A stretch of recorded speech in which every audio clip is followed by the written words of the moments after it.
No, you're much better. You're much better. Okay, so don't worry. It's just going to be my parents probably watching us live and other random people. We're just here to have a good time and expose the shenanigans of the Texas Legislature. So I know James had asked earlier, like, be yourself, cuss as much as you want. Can do. Can do. We're all safe. Can do, can up. Let's do this. Are you ready, Jimmy? It's you. All right, you got it.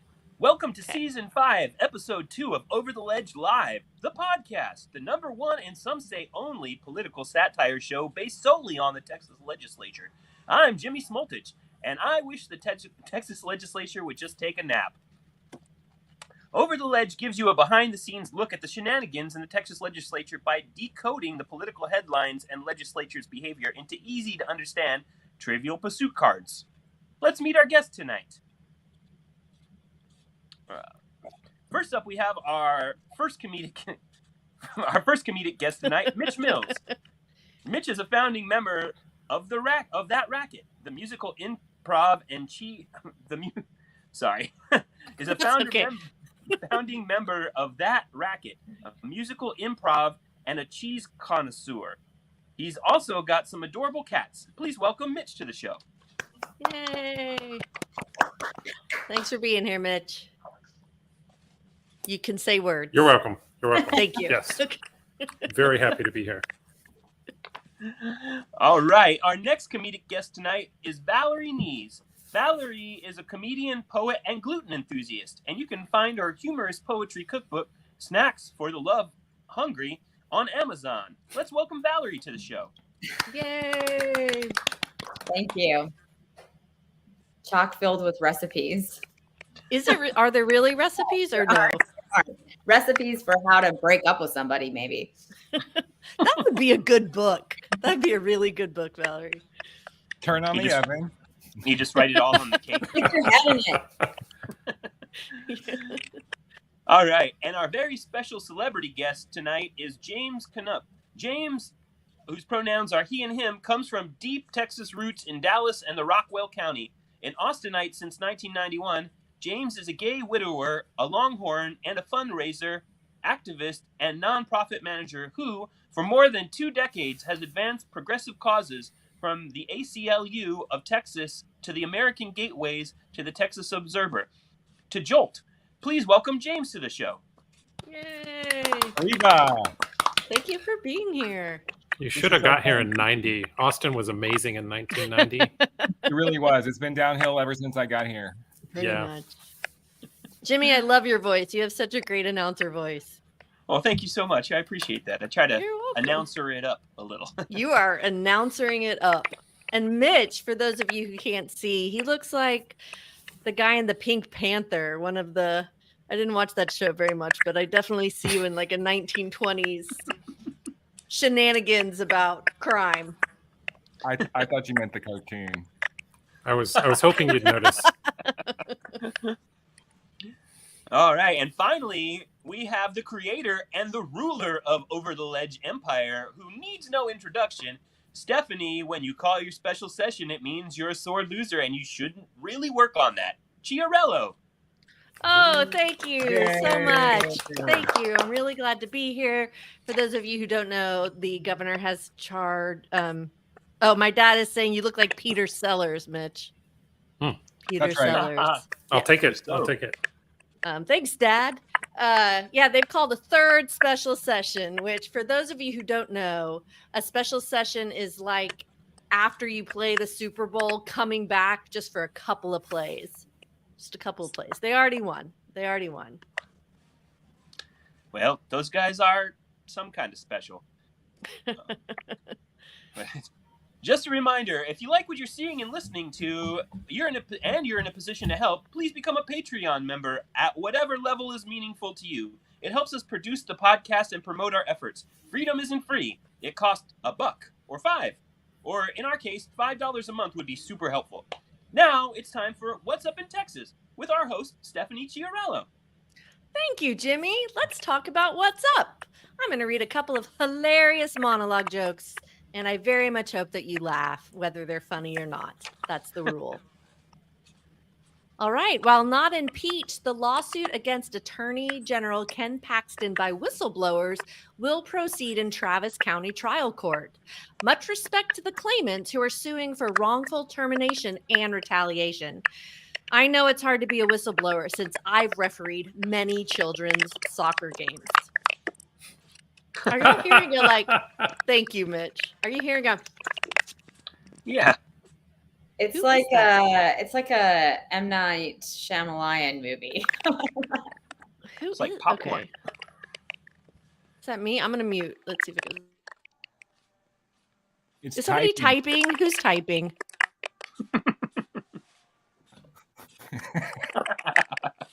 Somebody else? Who's in our show? That's not the drums, is it? No. It's like a squirrel in the attic. Ghost in So the I machine. think somebody's watching our. Okay, we're pausing for a second here. Hold on. So it's not Valerie. She's muted. It's James. No. No, is it Mitch? But it's not Everyone's- happening right now, and Mitch is muted. Okay, so Jimmy, come Muted back in. I was muted when it was happening. It's Jimmy. Jimmy, mute again. Oh, okay. It's definitely Jimmy. You know what? It's that ceiling fan. You think so? Don't worry, everybody. We're going to take plenty of care of this. Are you turning off the ceiling fan? Let me describe to you what's happening now. We're all staring and hoping that this will get rid of the munching sound, or we'll just keep going with it because that's the quality that Over the Ledge likes to bring you. All right, you want to Just unmute imagine yourself? You're in a covered wagon with cowboys. It is Jimmy, but I'm hearing it still when I was on mute. yeah, it's you, bro. But now it sounds better. Okay, mute yourself when you're not talking, Jimmy. And 3, Okay. 2, 1. All right, back to the monologue jokes. State Senator Charles Schwartner's DWI arrest video was released this week, in which he tells the police he was just picking up Rep. Claudia Ordaz from the airport to take her to a nice meal at Whataburger. I don't know about you, but if you're on a date with an adult man who's a doctor and his idea of a nice meal is Whataburger, he better not make you go halvesies on the meal or the bail bond. Ha. Jimmy's laughing too. Don't worry, everybody. That was very funny. Thank you. Thank you. Texas and the Justice Department will face off at the Fifth Circuit over anti-migrant buoys in the Rio Grande.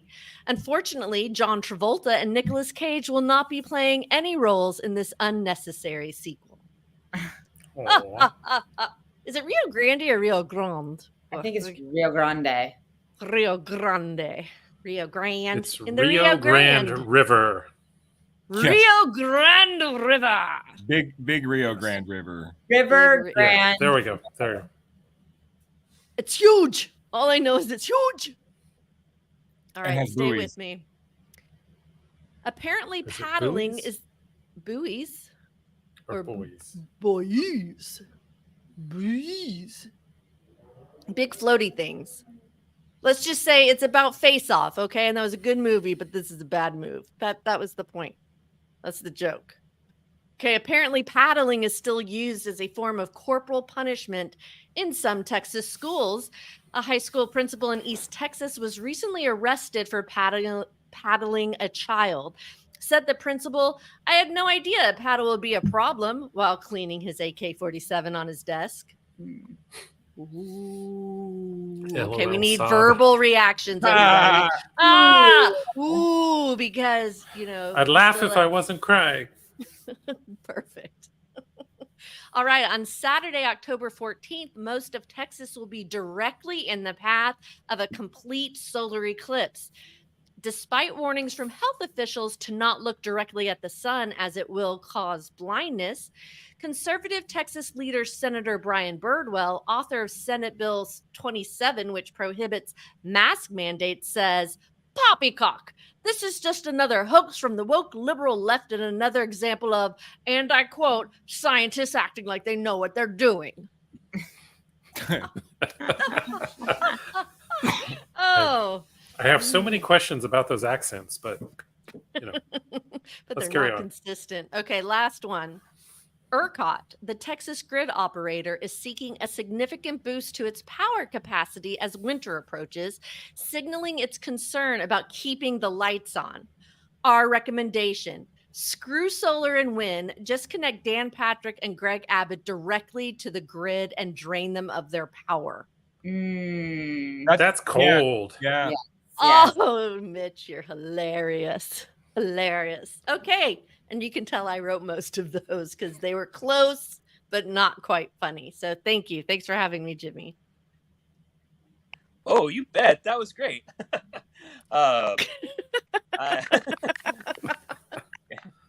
Everybody loves to make fun of ERCOT. They're just such an easy target. Oh, you 'Cause played they're so ERCOT in Over the Ledge, the live show. I was Nice. the ERCOT. Yep, and I was terrible. So it's right in character. ERCOT.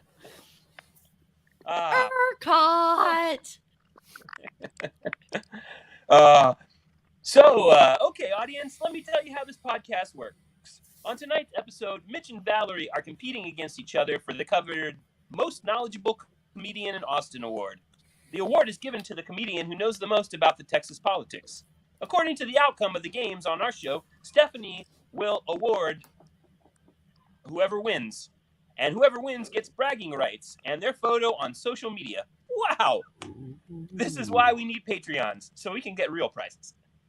Nice. I want that thing. Is it a bowling pin? Nice. It is.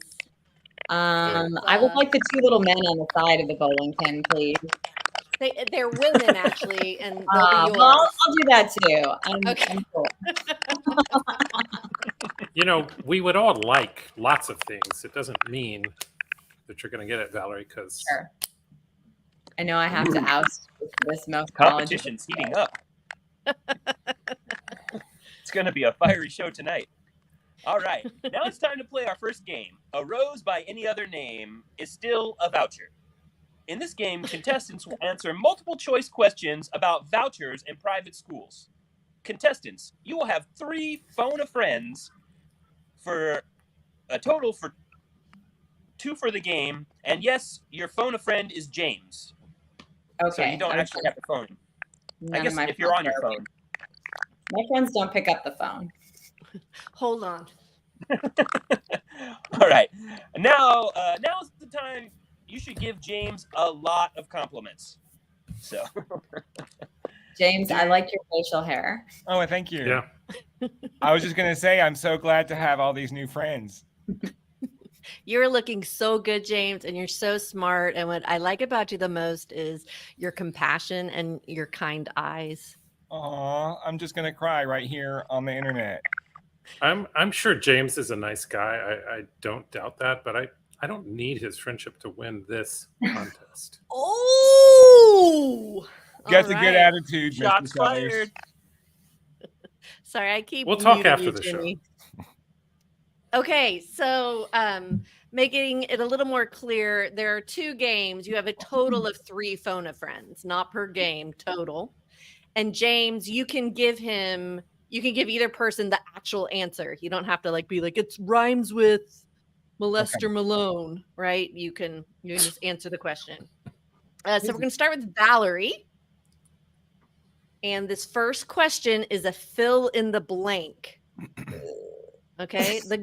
Don't worry. There's a second. They're even. You each get the same kinds of questions. Okay. Valerie, the governor has called a blank to begin on 10/9/23. Fill in the blank. A special session. Ding, ding, ding. Yes. So Jimmy, make sure you give her a point on that scorecard. See, Valerie, you didn't need a friend for that. You just did it on your own. Well, I don't have any. No. Yeah. Okay, Mitch. James is very nice. The special session has been called to address blank. School vouchers. Ah, yes. Ding, ding, ding. Correct. Can you, for bonus points, the proclamation went out today. What else was on the proclamation? Valerie or Mitch, you can steal. James, help us out here. You're great. I love you. I'm going to give Mitch the opportunity to. I don't know. Let's just guess. Something stupid. Wind the cancellation. Border walls. You got it. You got it, Mitch. Yeah. Border security. So vouchers and making it hard. illegal to come into America. Creating a criminal offense for illegal entry into the state. Impede illegal entry. Those But it's fucking Oklahomans and Louisianians and New Mexicans. We and hate them people. even And those then Coloradoans. finally, oh gosh, they're the worst. They're the worst. The final thing is prohibiting COVID-19 vaccine mandates. That's what's on the call, guys. Don't worry about ERCOT or I said safe it was schools. stupid, and I think that should just cover, all of those. You do. So. You do. So Jimmy, Mitch got a bonus point there if you're keeping track. Okay. Valerie. So that's 2 points, right? Not like a bonus is like a full extra point. Awesome. Correct. Yeah. 2 against 1 is what's happening right now. Yeah. Okay. Which is pretty much the ratio of Republicans to Democrats in the Texas Legislature. Ooh. Bada boom. I'm the Republican in this analogy. Oh, no. No. Okay, Valerie, which of the following is not another name for vouchers in the context of education in Texas? Not another name. Is it grant, tax credit, scholarship, debit cards, savings account, or proclamation of support? I'm going to go with debit cards, but I have no idea really. You could ask your friend. No, I don't. I'm saving that. Like, I'm a saver. Okay, cool. Just no pressure. Okay, I'm sorry, Valerie. It was actually proclamation of support. Okay. So they're trying to pass vouchers by calling them all these other things, but a voucher by any other name is still a voucher.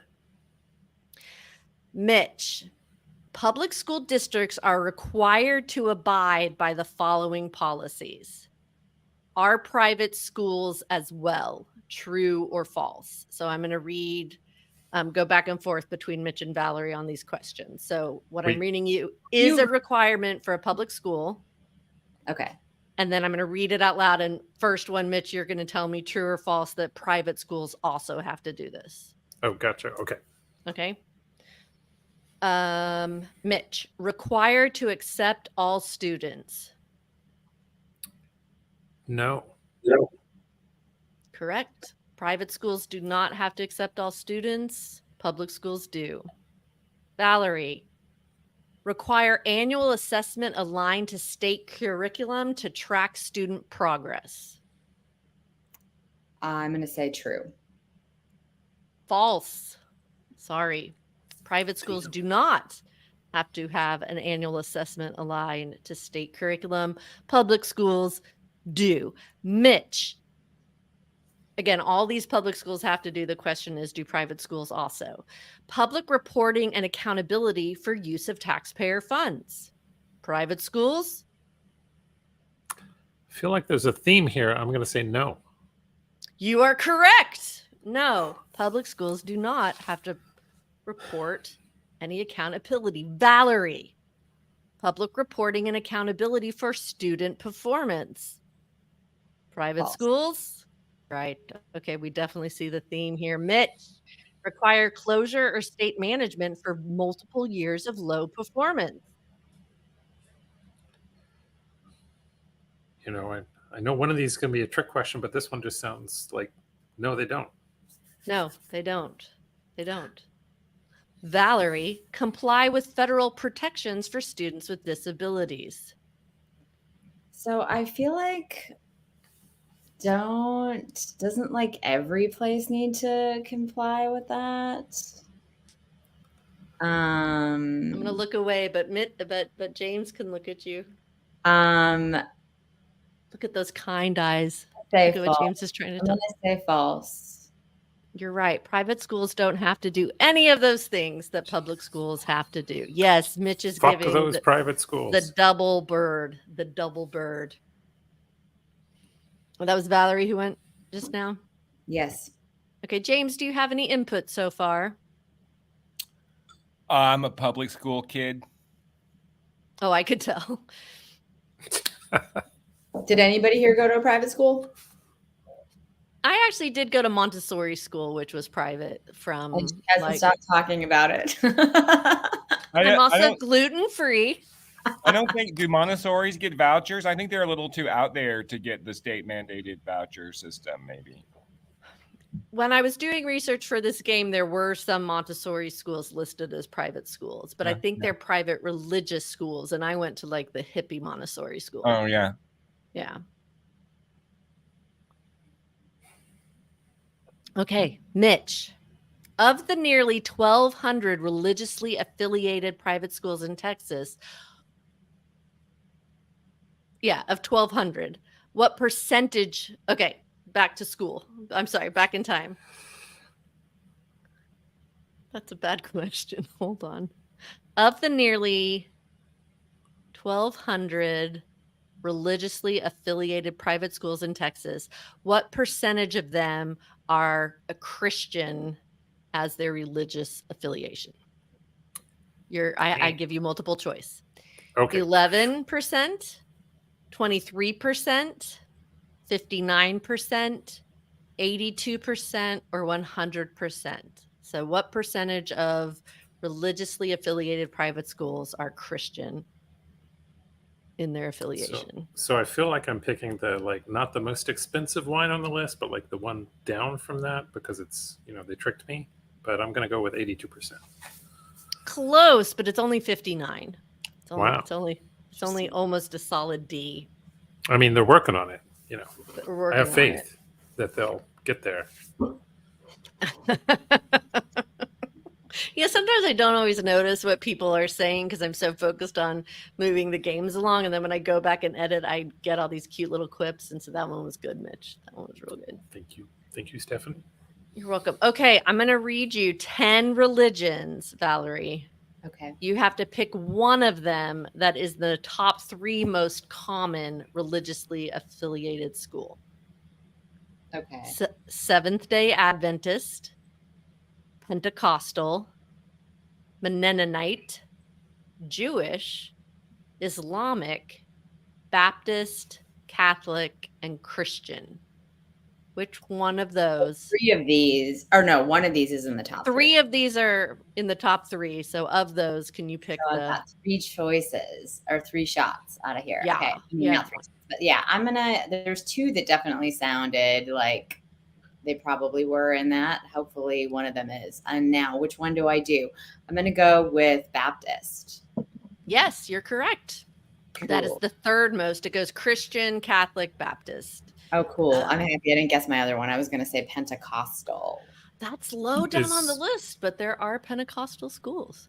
Do they Does go to school? Christian just mean random Christian, or does it mean Church of Christ? Or I think I messed up the question beforehand, Mitch. I'm going to have to come back and be sure. What I looked at did divide it by like 20 different religions. So all right. it Maybe might other be Christian or something. the other Christian. But maybe. I was surprised Please to subscribe see. to the Patreon and we'll get a research assistant. Exactly. Thank you, Mitch. You're so good. So I think maybe you're picking up on what I'm trying to tell you here is that private schools are taking state money and giving them to religions. But I want you to draw your own conclusion. Okay, Mitch. The national average private school tuition. Yes, Jimmy? I'm sorry. I just wanted to clarify. A second ago, Mitch said 59%, and that was the wrong answer. He said 82%, and that was the wrong answer because it was 59. But did you say that that's not including the Baptist and no, the those were Catholic separate schools and the questions. Christians? I think 59% is anyone who is Christian. So like Christian, Catholic, Baptist is 59. And then these other ones make up the remaining 41%. Cool. I just didn't want to score. Sorry. But I did Mitch not got get it a point. wrong. Yeah, he got it wrong. Okay, but I'm back to you, Mitch. The national average private school tuition is $12,594 per year. How much is it in Texas to go to private school on average? Is it A, $10,668, B, $14,238, C, $6,791, or D, $2,355? How much does it cost to go to private school in Texas? Would it be cheaper here? Would it be more expensive? I'm going to be annoying. And can you read those one more time? Of course. The price ranges. So private school nationally is $12,594. How much in Texas? Pretty much $10,000, $14,000, $6,000, or $2,000. I'm going to go 10,000.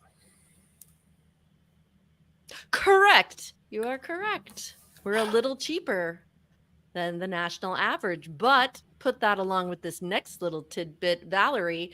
What is the current basic allotment, the amount per student for Texas schools that the state provides each public school district to educate our kids? Is it $12,000, $4,000, $9,000, or $6,000? This is how much they set aside per student.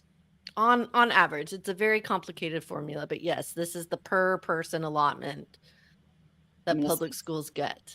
The lowest one, 6,000. You were correct. It is 6,000. The lowest was 4,000, but you got it correctly. Oh, okay. Well, good. I'm happy I misheard. Whew, of course. So if the average tuition is $10,000 and we only give schools the $6,000, who's that going to help? James. The private schools. Thank you. Thank you. Okay, we're almost to voting, James, where you can The jump right in more. people. Oh, the white people? What? Same thing. Yeah, same deal. The right people. Yeah. So Not the last super show, poor, but the people who can afford a little bit for private school. Yeah. just a little bit. Okay. Mitch, I looked up private schools in Austin and picked the first one with a religious name in it, which was Brentwood Christian School. What is its mission according to their pinned tweet on Twitter? Give me 1 second. The mission of the Brentwood Christian School is to lead students to love God and to nurture them in a Christ-centered academic environment. B, strive for equity. C, promote health and safety.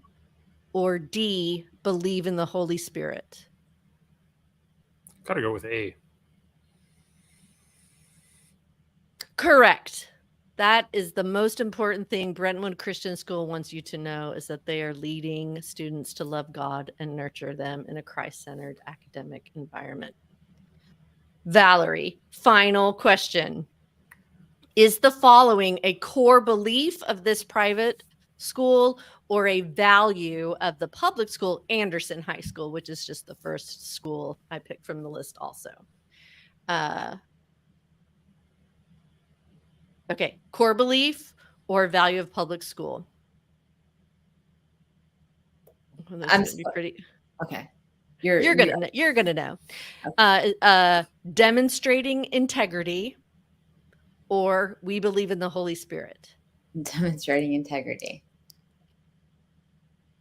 What do you think that is? A value or a core belief? Oh, okay. I am going to say a value. Yes, correct. Correct. Good job. Yes. Yay. Okay. I do want to Yeah. say that I'm sorry that we didn't make better use of James's expertise in this exercise. Yeah, I didn't know how many questions there were. I was saving it. I was like, there could be 80 questions, you know? I don't know. Don't worry, I was talking even- smack, but I'm I glad don't even know the answers, right? So you wouldn't have gotten much help. Okay, But there's cool. there's another game. There are two games. So I Okay. messed that. This game I did not put Thank together as goodness. thank God. That would have been funnier. Thank the Holy Spirit. Thank the Holy Spirit. Yes. So these are the core beliefs of Brentwood. one true living God, Jesus Christ is God's son, believe in the Holy Spirit. The values two of the gods. public school, focusing on academic achievement, achieving excellence in arts and art education, interacting with respect. I think I'm I giving could you a get lot of behind a couple of information. those. Yeah. Yeah. I'm learning so much. Yeah. Is it like So- a cafeteria situation? Can I? Pick and choose. Yeah. I just think in this debate, what gets lost is that you're taking taxpayer dollars and taking them to a religious institution in which there is an awful lot of religious teaching happening. Like, it's not when you give money to a food shelter that's associated with a church, because they very specifically are allowed to help them with hunger. They can even have a prayer, but you can't really proselytize using that money. This is very different, but we're getting out of there. Okay, Jimmy, what's the current score?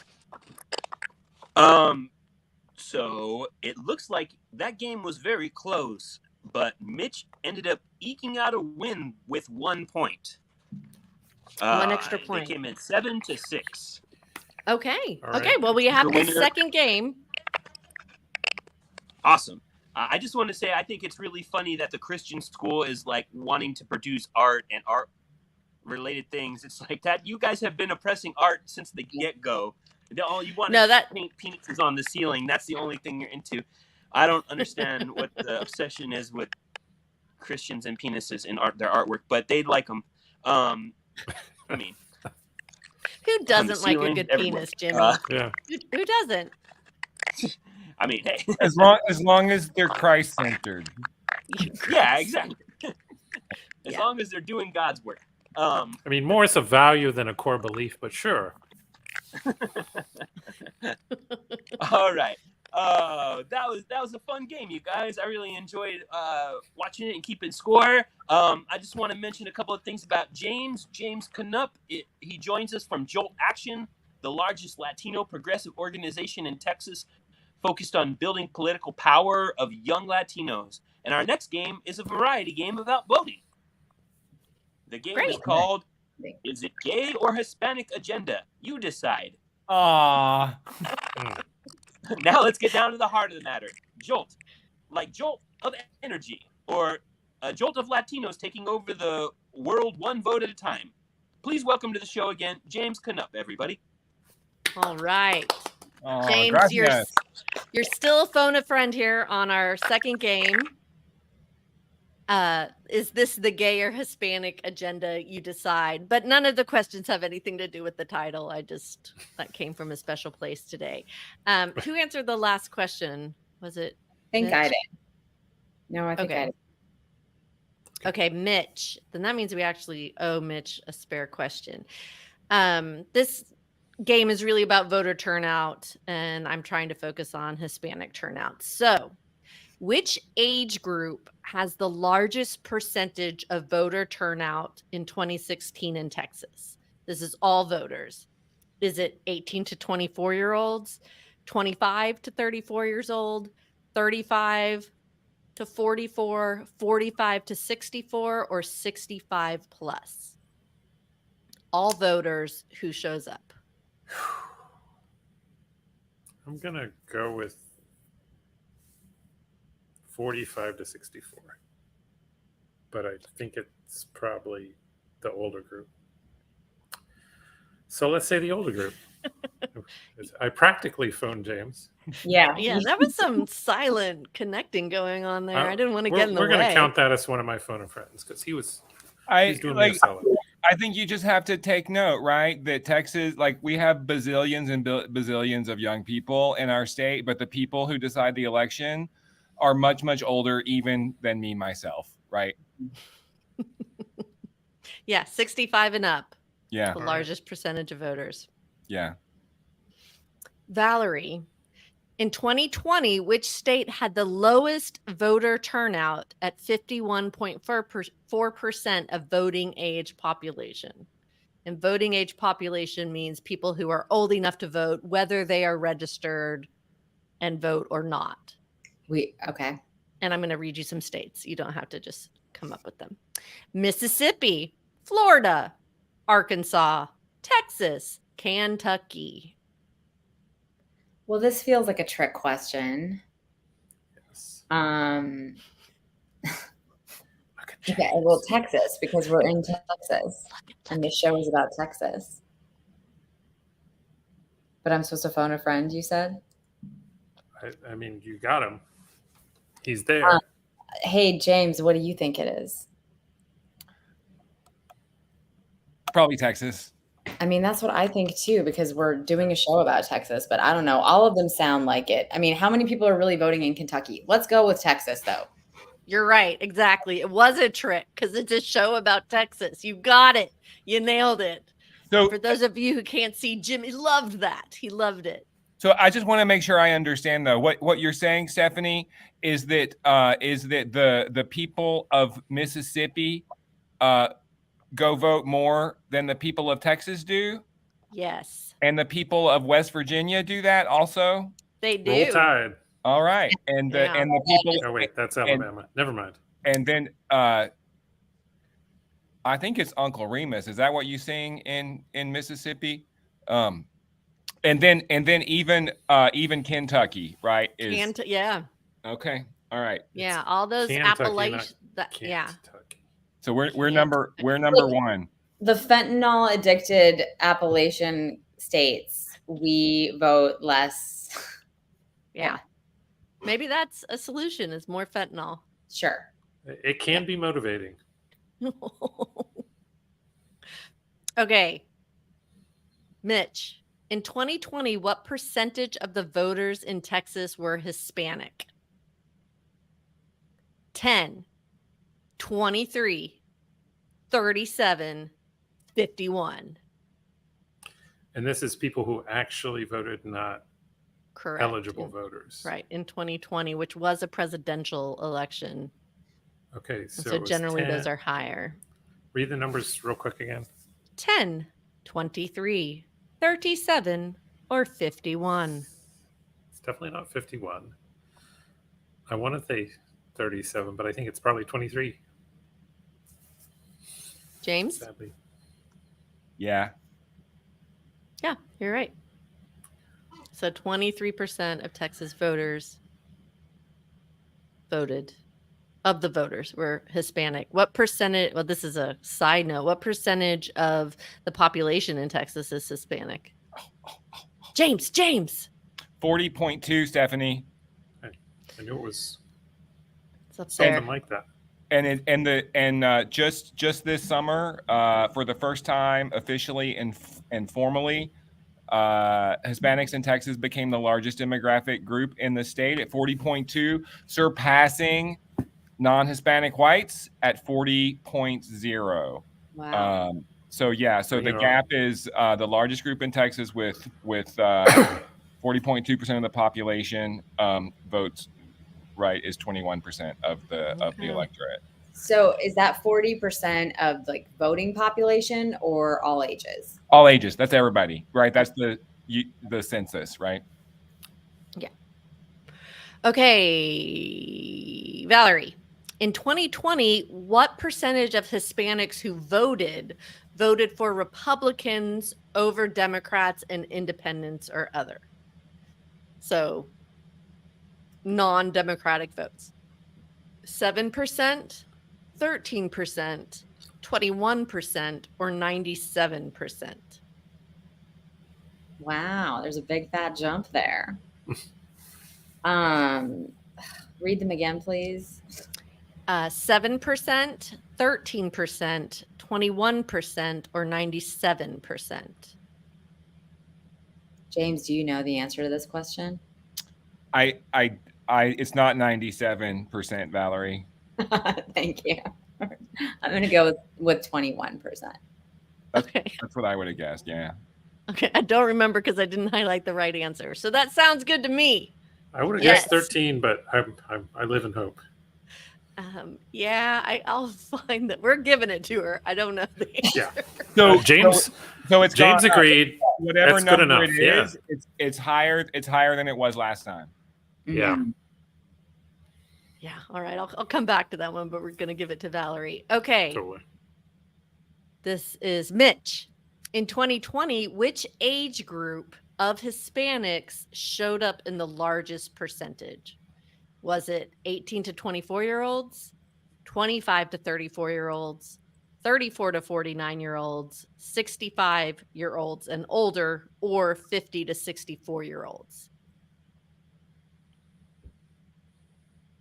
James, So- any insights on this one? So we already know that old people of all races vote better than younger people of all races. Yeah, and then so I'm inclined to do the 65 and over, but then I'm just wondering if it's a trick. What is that space, Stephanie? It's I'm gonna do the one before 65, the the 64. 50, the 50 to 35 to 64. 54 or whatever. Yeah. I'm sorry, it's 18 to 24-year-olds. They showed up Damn. at 34%. Yeah. Because of Jolt. So, what, Fucking James? go. Because of Jolt. It's 100% all Jolt. Thank you, Jolt. Man, y'all are doing Yeah. awesome. I would have Yes. guessed that too, Mitch. Yeah. Yeah, well, we misled you, but I was Solidarity. doing the switcheroo where it was I like knew it was going to come at some overall point. older people vote, but the point here is that young Hispanics are voting at much higher levels. But hell yeah. So we need to be nice to them because they will rule the world pretty soon, is what I'm thinking. Or just because, we're nice people. But, Yeah.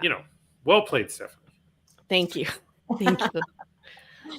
Once again, if you'd like us to have better games with more accurate information, please become a patron at our Patreon, and it'd really help. It'd really help us help you. Okay, this is Mitch. No, Valerie. Yes. So I need one more question for Mitch. I'm gonna have to make one up. Okay, Valerie, fill in the blank. Every X minutes, a Latino turns 18 in Texas. Does X stand for? This is directly from the Jolt website, James, the very front page. So I hope you know the answer. I'm not flipping over to that tab right now. No. I didn't think so at all. So every blank minutes, a Latino turns 18 in Texas. Is it every Good thing 1 you minute? You saved Every 21 minutes? Every 30 minutes? Every 69 minutes? Or every 87 minutes, a Latino turns 18 in Texas?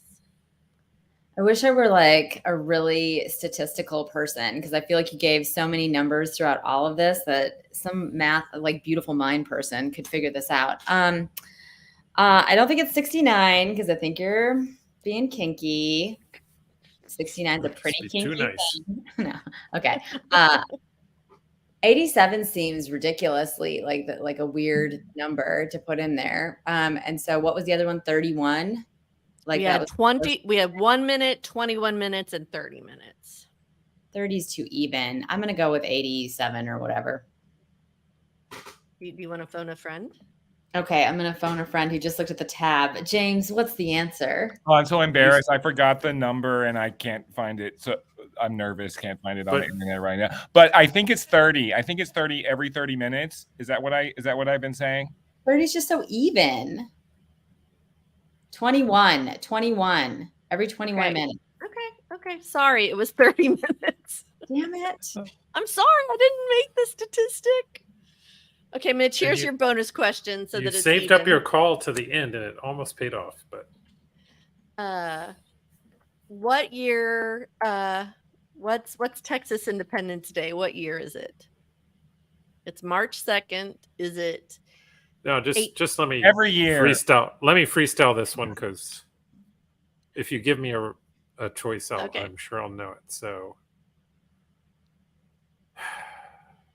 it's got to be before 1860. They had that flag that said like 1837, something. I'm just going to say 1842. If you'd said 1837, I would have given it to you, but it was 1836. So 42 Yeah. is a little off. But Yeah, maybe yeah. that's when we let certain people know that they Yeah, were independent. it's been a long time since Texas history in junior high school. It so. is. Okay, Jimmy, did you keep track? Who won? I can't unmute myself for some reason. You unmuted me though, so that's good. I did. This one we I had, think we Texas had an even won. game. They both Yeah. scored 2 points. Texas won. All right. So- Texas won. but- we all won.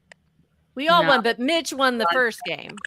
Yeah. Mitch did win the first game by 1 point, Oh, and the second Okay. game they tied it. Okay, So- then Mitch is our winner. Mitch is our winner. Mitch gets to take the babes on the bowling pin home. Here you Congratulations. go, right here. good I'm game, gonna- Valerie. I'm going to engrave your name here with the other winners. And if I get enough money, I was going to make patches to send to each one of you. Aw. But, I just need some money through Patreon so that I can get rid of that ghost. Okay, Jimmy, what's next? We're All gonna right, interview I read James. this part before because I accidentally messed up, but you know what? I'm gonna read it again because it's awesome. We're gonna welcome. Wait a second. Here we are. All right, now let's get down to the heart of the matter. Jolt, like a jolt of energy or a jolt of Latinos taking over the world one vote at a time. Please welcome to the show again, James Canup. Aw. There we go. Thank you. Gracias. We always consider it a win when our guest stays through the monologue jokes and the quiz games. So thank you very much, James. Now I can't leave. So yeah. here I No, am. no, you Yeah. can't. Now it's all about you. It's all about you. Yeah. What is Jolt and why should we care? Well, if you can't tell from looking at me, Jolt is an organization focused on young Latinas and Latinos in the state of Texas, getting them to get in touch with their power and begin to leverage it, right? By registering to vote, by becoming informed about political issues, by taking a stand on the issues that are important to them, showing up and voting, telling their friends, their family, the members of their community, because when young Hispanic Texans go to the polls in sufficient numbers, they can swing any election in the state of Texas. What issue is most important to young Hispanic voters right now? It's hard to say, right? I think that you'd have to put probably the warming climate, right? The risk of climate change and the Lie. and right, the damage that Texans are already experiencing, especially in the poor parts of Texas that are most vulnerable. But you also have a lot of young Hispanics who are very concerned about the state of our democracy. Here in Texas, they're concerned about newcomers, about immigration, jobs, healthcare, education. And then I think a lot of folks are especially concerned more recently about access to healthcare choices for families and people who may become pregnant.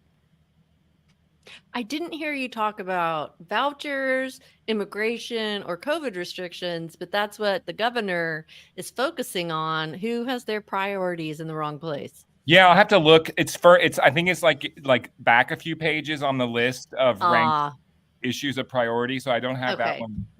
But it's there. I just want to be sure Jolt knows what's the most important. I mean, we thing all, right now. yeah, sure. We put it on the list and then it's, yeah, sure. You are a remarkably seasoned fundraiser. We often talk about money in politics. Can you talk to me about how there can be good money in politics and what that means? Well, the one of the best ways to have good money in politics, Stephanie, is for everybody to go online and become a Patreon of Over the Ledge. That's Thank one of you. yeah, Thank yeah. you. But right, the issue with money in politics is so interesting in Texas because right, the idea is one person, one vote, right? So no one has any more power than anyone else in the ballot box. But because of the spending on elections, right, it turns out that people who have a lot of money and a lot of money that they put into politics have a lot more sway than anybody else. At the federal level, there's some rules and policies in place, right, that say a person or a couple is limited to only contributing X dollars directly to a campaign or a candidate. In Texas, we don't have any of those types of restrictions. So you can give as much money as you want to anybody running for office. And so it's, if you remember a few years ago when the Supreme Court had the Citizens United case that was about money in federal politics, and it sort of opened the floodgates, right? And we started seeing all these super PACs and the Koch brothers, et cetera, et cetera. It's always been that way in Texas, right? We've always had the open floodgates for all the money. Come on in, come. I mean, the best example from many years ago was when the chicken king of East Texas, I forgot this. Bo Pilgrim, was walking around on the floor of the Texas House of Representatives handing out Chickens? Checks? $10,000 checks. I was trying to make the slogan was like, I won't sell a fat yellow chicken, but there's a joke there. I'll leave it to y'all. Right? He'll buy a few fat yellow chickens, I guess. Bucky Oh. noise. But right, so the way that you win in the money game in politics is you're never going to have as much money as a bazillionaire, right? But political giving is a game that everybody can play, and it just takes $1. So I and Jolt as well would invite people who care about the future of Texas and care about politics and want to do a little, push a little bit harder, try a little bit harder, in addition to volunteering for the issues and campaigns and candidates that they care about. Most people could contribute, a couple dollars a month, $5 a month, to a candidate or a campaign or a cause that they like, to an organization that's advocating on behalf of a particular issue or population that's important to them. An organization like Jolt or so many of the other civic engagement and advocacy and organizing groups that are working hard across Texas each day, fighting the fight.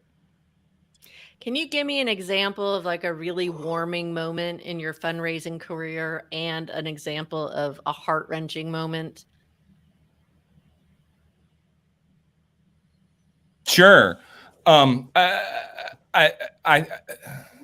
There's so many, it's so hard to pick. I don't know what to, I mean, I think the heartwarming moments are those times when someone who hasn't been involved in politics that much, and they get involved and they volunteer and they contribute a little bit of money, and then they see a victory, right? In a maybe in a local election, someone that they know or care about and support gets on the city council, or the city or the county or the state passes a policy that they would like to see enacted, right? Those are really satisfying moments when you're engaged in an issue, when you're engaged on behalf of your community, and you win.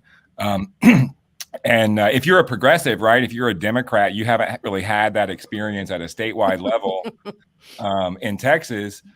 Since the first election I voted in, right, was in 1990, Texans and I elected Ann Richards to be our governor, right? That was 1990. That was the last time a Democrat won a statewide office in the state of Texas. So anyone younger than me has never had that experience, right, of going to the poll, voting for the governor, the lieutenant governor, the attorney general, or these other statewide offices, and seeing their candidate win a victory. But we do have those victories, and they do happen from time to time. So those are the big wins. Another fun experience, Stephanie, was a few years ago when I was working at Annie's List, and your little niece raised some money and came in and donated it to Annie's List. And like to see this little child who is already out there standing up for the pro-choice Democratic women just warmed my heart a great deal. That was like the sweetest thing I think anybody did. I think she was 5 or 6, and she gave $4, $6 and change. And James made a certificate for her, and there were cookies and milk and like a sign. Like, she loved that moment. So thanks for making that happen. Yeah, for we do her. that wherever I am. If you give $4, we break out the certificate, the cookies and milk, the whole. It's the way you give personal attention, I think. Well, Mitch, were you going to say something? I heard another. I was just like, where is she now? Your niece. My niece, she just appointed to the Senate of the United States from the state of Pretty much. California. Yeah, because she could run whenever she wanted. You asked for a sad story too. I mean, I think like there've been I think about some of the governor cases that we've had in Texas and how it's the story of Charlie Brown and Lucy and the football again and again and again, and every time heading into the election cycle is like, I know we're not there yet, right? Don't get your hopes up, James. Texas still sucks. We're not, if it, don't expect it. But then as we get closer to election day, as I'm sort of in my progressive bubble in echo chamber, I start thinking it's like, oh yeah, maybe this is the year. The numbers are getting there. The demographics are getting there. Maybe this is the year. And I thought of that with Tony Sanchez and the Dream Team. And I thought of that with Wendy Davis. And I thought of that with Beto O'Rourke. And I even thought that with Sheriff Lupe Valdez for a little while, right? And there's a lot of Texans, right? There's a lot of us progressive Texans, particularly those who are able to invest in supporting candidates, right? We will come out every time and be a true believer. And then when the campaigns come along and say, you know what, with just a few more dollars, $5 more, $5,000 more, $50,000 more, right? That's what they're saying, because there's no limits into how much you can give in Texas. Then we'll put Wendy in the governor's mansion, or we'll put Beto in the governor's mansion. And so we just get burned each time, again and again. We get our hopes up, and then it fails to materialize. That's why.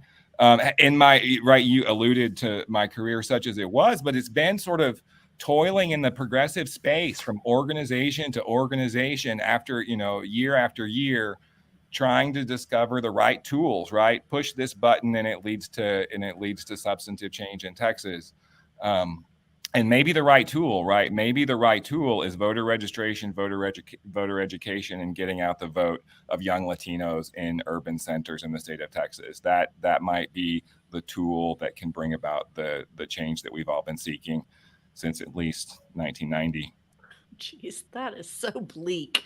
Thank you, James. Since 1990. So I'm going to ask two questions back to back. One is, can a candidate with less money win a Sure. race? Yeah. Okay.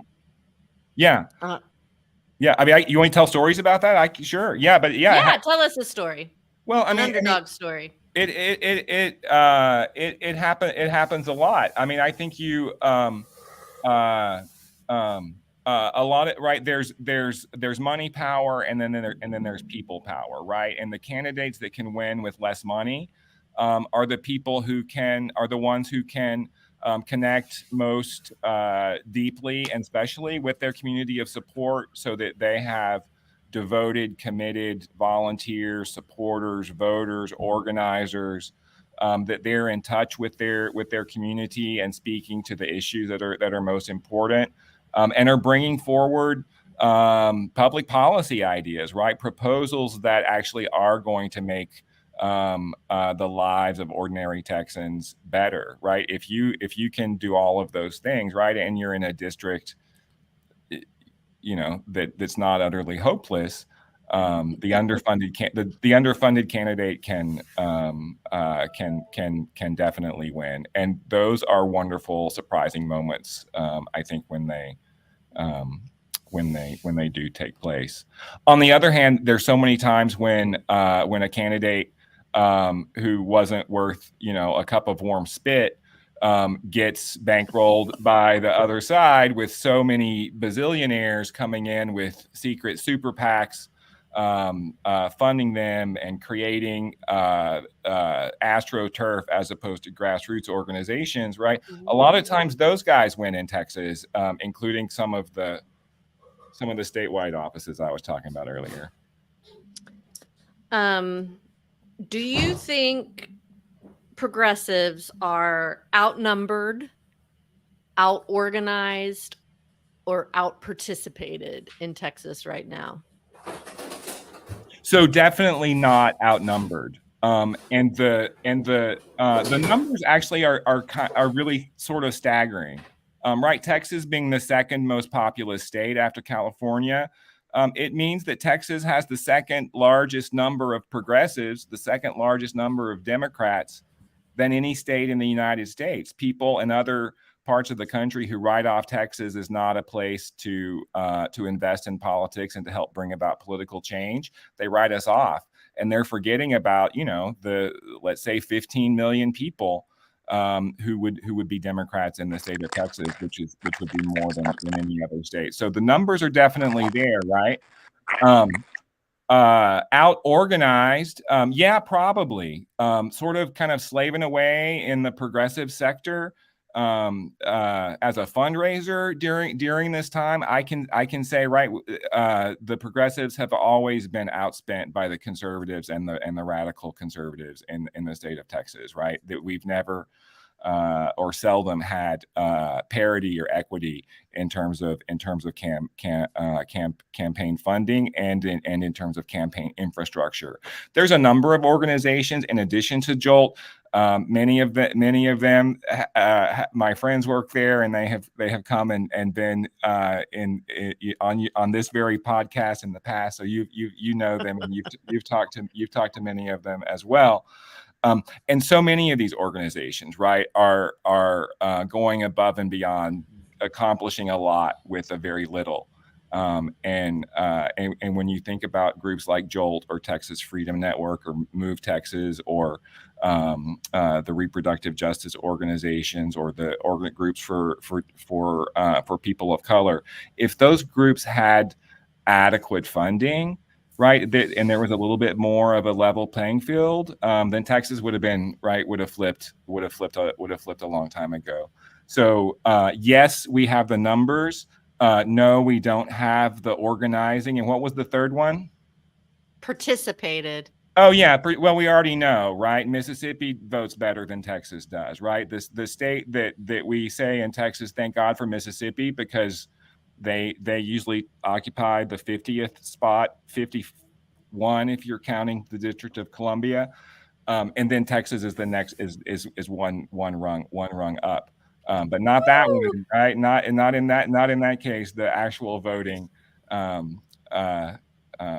West Virginia, Kentucky, Mississippi are better at it than we are. And in fact, if people would show up, right, the number of Democrats and the number of Republicans in Texas is small compared to the number of people who could vote but don't. And I understand, like right now, there's something like 4 million voting eligible people in our state, mostly young people who aren't registered. And by November of 2024, right, 14 months from now, it could be as many as 5 million. Right? If you could think of having the programs, having the organizing to reach and register a big chunk of that $4 to $5 million group of people, and have them show up on election day, that's how you can make dramatic change in Texas really quickly. And yet, it's of the challenges that you listed, it's the one where there's the most work to be done. Let's take it back to Jolt here at the end. What excites you right now about this organization and the work they're doing? I'm just really loving the Jolt organizing model, because it's so different. It's so basic, really, but it's so different from what we typically see in among groups who are registering, educating, and turning out voters in Texas. Jolt is focused on Hispanics and Latinos in Texas, focused on the major urban areas, and focused on being present in the community. So Jolt recruits new voters at community events through tabling at the library, at the community center, at the festival, at some parks and gatherings. And Jolt field staff are in these communities day in, day out, not just in the weeks and months leading up to an election, but all the time. Right, we don't leave the state on Wednesday after the election day. Right, we're right back out there. And I think that's if you want to make meaningful change, right? If you want to build leadership in an entirely new group, an entirely new generation, none of the other things that we've all tried in Texas over the years has been as effective as that, as building credibility and trust in the communities that you're serving, present company excluded, resembling, right, the communities that you serve in the people who are engaging, and then you have that, like the trust and the credibility, right, that and living, right, Jolt lives its values. So so hopefully, right, by being a trustworthy partner, by being present day in, day out in the communities, that's going to be the secret sauce that will lead to a new generation of public policy in the state of Texas. That's a great ending quote. Any of us have any questions we'd like to ask James, Mitch, or Jimmy, or Valerie? Yeah, I just want to say I love what you're doing. It was amazing to be in Texas when Ann Richards was elected, but one good person in a statewide office is not the same as a ground up. Stephanie's always talking about this. Like so much of our daily lives are affected by the much smaller elections, local or district wide, that sort of thing. And so I really love that approach. And thanks for being here, and thanks for what you do. Well, it's so nice. It's so nice of you to say that. What a great joy and pleasure it was for me to be with y'all. I've been a big fan of Over the Ledge and Stephanie since the Obama administration. I think I wish I was funnier for you people. I feel like I tried to be super funny, and you all are. You nailed it. You nailed it. I mean, and as an amateur among a group of seasoned veterans such as yourself, and I did bring a visual aid. I had it right here as my good luck token, and that's my Big Tex bobblehead doll. So, nice. it's my. And what does your hat say? I love your hat. Oh, you weren't really supposed to see the hat, but I used to work for Annie's List, which is a PAC that helps elect Democratic women in Texas, and we made these hats. And I actually presented not this hat, but one just like it to Senator Elizabeth Warren one time, and she gratefully received it and put it on her head. But then we sort of thinking that saying, I don't know if you can see that, the Good Old Girls Club. Right, that's it makes sense to some older Democratic pro-choice voters in Texas, but not everybody, right? So eventually, they had the right thought and decided not to have these hats. So it's my special collector's item that nobody but me and Elizabeth Warren has, and I can think of myself as an old girl at this. And all I got was a bowling pin trophy. That's all. I was admiring the trophy. It's a pretty sweet trophy, and I'm so totally impressed that how Stephanie can produce a new one each time one is awarded. Yeah, I have a 3D printer. I'm not that behind the times. Well, James, I do have to say, both you and last week we had Emily Witt with Texas Freedom Network. Yeah. I'm pretty down in the dumps. I feel like I've been working really hard, and I'm tired of working for people who aren't working for themselves. And both you and Emily just continue to be this shining light that make me want to, kind of keep trying and co-op the out of my cold dead hands, right? So if you want to feel better, go to Jolt's Instagram and watch some of the videos and click through some of the pictures and see what these folks are doing. There's a vibe, there's a feel to the work that Jolt's doing that really just sort of vibrates with Latina youth power that's really satisfying. So I send y'all over there to take a look. And also as you're signing up for the Patreon for Over the Ledge, Thank you. Yeah. Jolt will take your money too. And I don't know if you're running late or what, but I want to drop in my special quote that came from the first Hispanic man to chair the Democratic National Committee from San Antonio,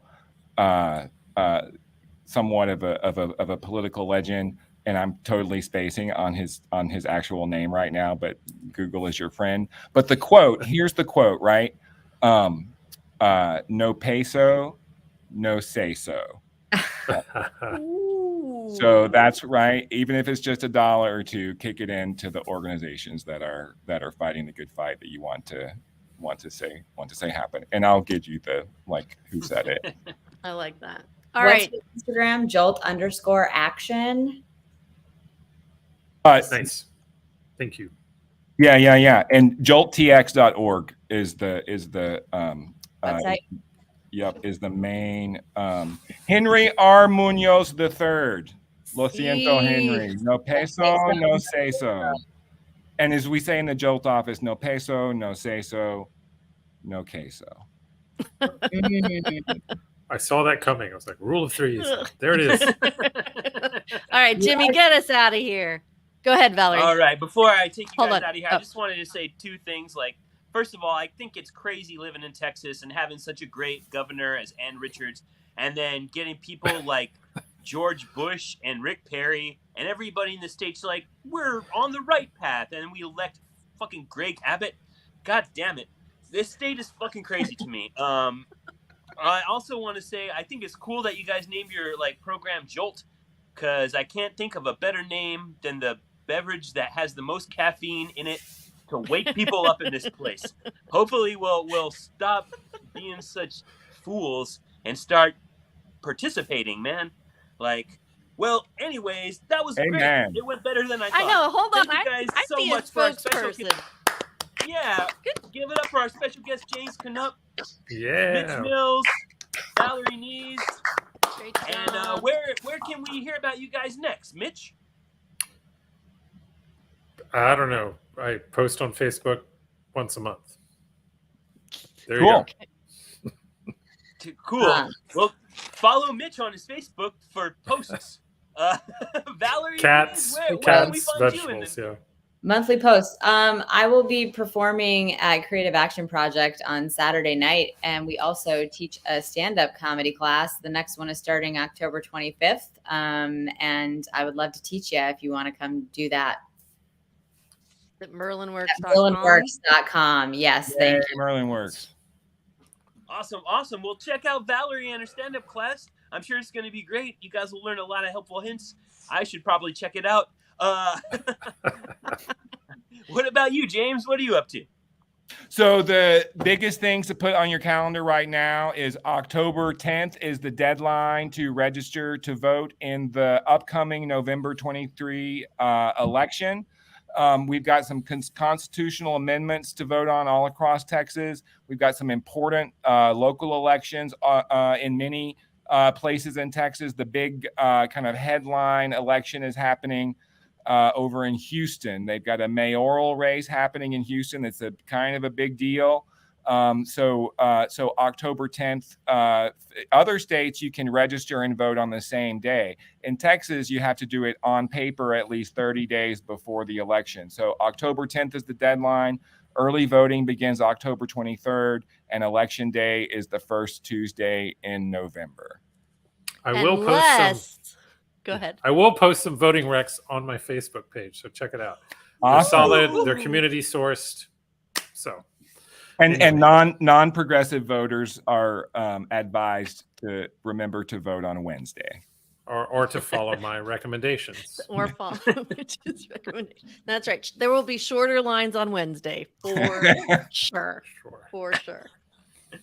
Well, that was great. Awesome. I hope you guys actually listen and follow through and go out and register to vote and go out and vote, because it really does make a difference. And hopefully we won't have to freeze through another winter. What I want you guys to thank our over-alleged benevolent Empress, Stephanie Chiarello, everybody. Thank you. And thank you to Jimmy Smoltich for guiding us through this episode. I think I asked him at about 1:00 today. Fabulous job. I definitely want you back again. And he is available to come give inspirational speeches. Just like you Yay. sound like Obama's anger translator, Jimmy. You're just like, fuck this shit. Get out there and vote. I would hire you. When I was trying to get connected and I couldn't hear anyone, but I could just see Jimmy's face, and it looked like he was like just telling everyone like what it was about, and I just really wanted to like get the audio working so I could hear him. And He then is Jimmy- what grade Jimmy's do you almost- teach? He's almost ready to run for office. I can tell. I've got You the gotta- $97 suit. I'm set. I don't need any donations. I shop at Target. Perfect. Heck yeah. Well, thank you guys for listening. This was a lot of fun, and that's our show, I think, check out local comedy and local politics. And if you like what you hear, please subscribe to the podcast and wherever you get your podcast at. Like us on Facebook and Instagram and Twitter, X. Sorry. I don't want to misname anybody. At Over the Ledge. And everyone, bye-bye. Bye. And Jimmy, you do an open mic every Monday night? I do a comedy open mic at Little Woodrow's in South Park Meadow in South Austin off of Slaughter Lane. It's called the Slaughterhouse because it's on Slaughter Lane, not because we aren't murdering any. But the weird thing about Slaughter is without the S, it's just Laughter House. There we go. All right, we're something ending there. Bye, That's everybody. something Thank to ponder you. when you Bye. Thanks, Mom and Dad, and our one Twitch viewer who I think is from Norway. Thank you, Aw. Norway. Thank you, Sven. Bye.